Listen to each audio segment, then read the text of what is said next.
History is what we've just witnessed. I've not seen anything like that inside the Oval Office. That was a showdown. That was months of boiling over. That was years of relationships, sour relationships that have gone through downs and highs. And that's what we've seen today. It was a dramatic clash between Volodymyr Zelensky as he took on the president and also the vice president. It must be said that almost kind of started when J.D. Vance interjected, and things then spiraled from there. J.D. Vance saying it was disrespectful, and for the longest time, Zelensky and J.D. Vance went at it with each other, and Trump just sat there and listened, and then eventually started getting involved, and that's when the voices started to raise.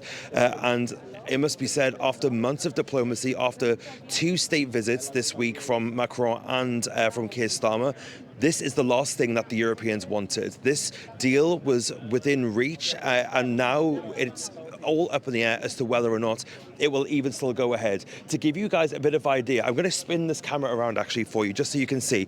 So over here, guys, this is the West Wing. Okay, so inside there is the Oval Office. You can see the camera crews just in front of us, but beyond that is a grassy bank where normally all these camera crews are.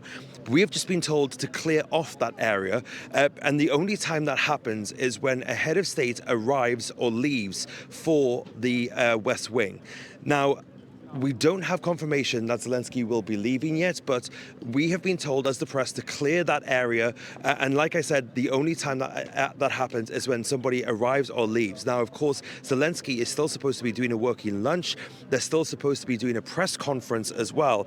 So the fact that this area now has been cleared has given us a bit of question as to whether this is going to be a time that Zelensky actually decides to head out. So we still have many questions as to what's going to be happening. I'm actually still looking over here at the gate as well. I can see the car that brought Zelensky here to the White House. The gates currently are closed, but the car that brought him has been reversed back towards the entrance of the gate, and we're watching to see now whether that car will pull up, because if so, that means that the president of Ukraine will be leaving the White House. So we don't know yet whether he is actually going to be leaving, but at the moment the situation is very tense. There is a massive buzz. The media, the world's media that's gathered here for this meeting are waiting on tenterhooks to find out what's happening. Everybody running back and forth to try and figure out what's happening. So it is a very tense situation at the White House. That showdown inside the Oval Office, so definitely going to be grabbing headlines,